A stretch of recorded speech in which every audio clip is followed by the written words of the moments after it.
Winter session of parliament समाप्त हुआ। हम एमपीज को संसद में बोलने का जितना टाइम मिलता है, मुझे लगता है वो हमारा टाइम नहीं है, वो आपका टाइम।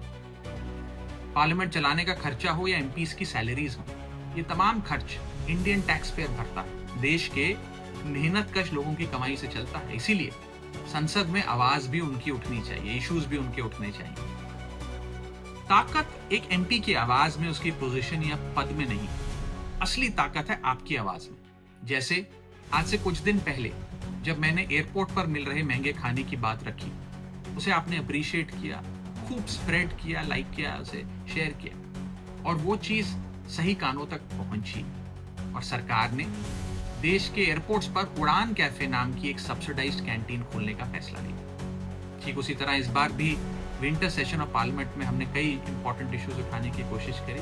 मुझे उम्मीद है कि उस पर भी कार्रवाई जरूर होगी। इस बार इस सत्र में हमने एक गिग वर्कर्स की हालातों को लेकर बात रखी, यानी कि जोमैटो, स्विगी या ब्लिंकिट, जेप्टो के जो डिलीवरी पार्टनर्स हैं, राइडर्स हैं, उनकी बात रखी। कैपिटल गेन टैक्स को कम करने की जरूरत है, इंडियन इन्वेस्टर को प्रमोट करने की जरूरत है, उसकी बात रखी। जीएसटी की दरों में गिरावट जरूर आई, लेकिन कई प्रोडक्ट के प्राइसेस में उतनी गिरावट नहीं देखी गई, उसकी बात रखी। देश में एक टोकनाइजेशन बिल लाने की जरूरत है, उसकी बात रखी।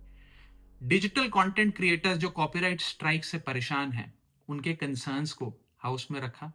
इंश्योरेंस कंपनीज और प्राइवेट हॉस्पिटल्स कैसे एक पेशेंट को एक्सप्लॉइट करते हैं, उनकी प्रॉब्लम्स को हाउस में रखने की कोशिश करी।